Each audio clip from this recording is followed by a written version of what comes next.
சூரிய பகவான் ஆணை சக்கரன்னு பேர். அவருடைய தேருக்கு ஒரு சக்கரம்.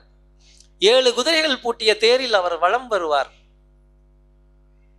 அவர்கிட்ட எல்லாத்தையும் ஆஞ்சநேயர் பின்பக்கமா நின்று கத்துக்கிறார்.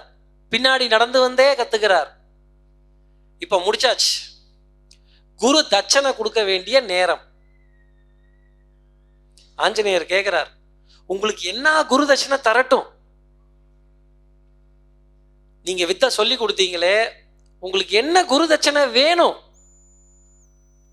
சூரிய பகவான் அதுக்கு பதில் சொல்றார், என்கிட்ட இல்லாததே கிடையாது. தண்ணி என்கிட்ட இருக்கு, தானியம் என்கிட்ட இருக்கு, தங்கம் என்கிட்ட இருக்கு. அக்ஷய திருதியை என்னைக்கு? தமிழ் வருட பிறப்பன்னைக்கு, சித்திரை மாசத்துல, அந்த திருதியை திதியில. இப்ப தங்கம் யாருக்கு சொந்தமானது? சூரிய பகவானுக்கு சொந்தமானது. என்கிட்ட இருக்கு. என்கிட்ட இல்லாததே கிடையாது. பட்டு வாகனம் வச்சிருக்கேன். இந்திர பதவி எனக்கு வர வேண்டியது. என்கிட்ட வந்து கேட்டான், போனா போதுன்னு கொடுத்துட்டேன். பதவியை கொடுத்துட்டேன், வச்சுக்கோ.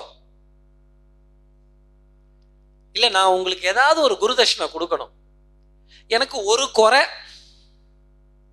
சூரியனுக்கே குறையா? உண்டு. என் 2வது மனைவியின் மகன் சனி என்கிட்ட வரமாட்டேங்கிறான். நான் சொல்ற பேச்சு கேட்க மாட்டேங்கிறான். இன்னைக்கு நம்ம வீட்டுல எத்தனை பேரு பையன் என் பேச்ச கேட்க மாட்டேங்கிறான், பொண்ணு என் பேச்ச கேட்க மாட்டேங்குது. எல்லாம் சொல்லுவாங்க, சுந்தரகாண்டத்துல கணவன் மனைவியை சேர்த்து வைத்தது ஆஞ்சநேயர், அப்பா மகனையும் சேர்த்து வைத்தது ஆஞ்சநேயர். ஜோதிடம் சொல்லுது, தகப்பனையும் மகனையும் இணைத்தது ஆஞ்சநேயர். சூரிய பகவான் கேட்கிறார், என் பையன் சனியை நீ சமாதானம் பண்ணி என்கிட்ட கூட்டிட்டு வரணும். யார் யாரோட ஜாதகத்துல சூரியன் சனி இணைந்திருக்கோ, சூரியன் சனி சமசப்தமமாக இருக்கிறதோ, அங்கெல்லாம் தகப்பனாருக்கும் மகனுக்கும் பெரிய போராட்டம் நடக்கும். ஒத்து வராது. எங்க? சூரியன் சனி சேர்ந்து இருக்கிறப்ப. இததான் ஜோசியத்துல என்ன சொல்றான், பகை கொண்ட கிரகங்கள் ஒரு கட்டத்துல ஒன்னா நிக்க கூடாது. எது?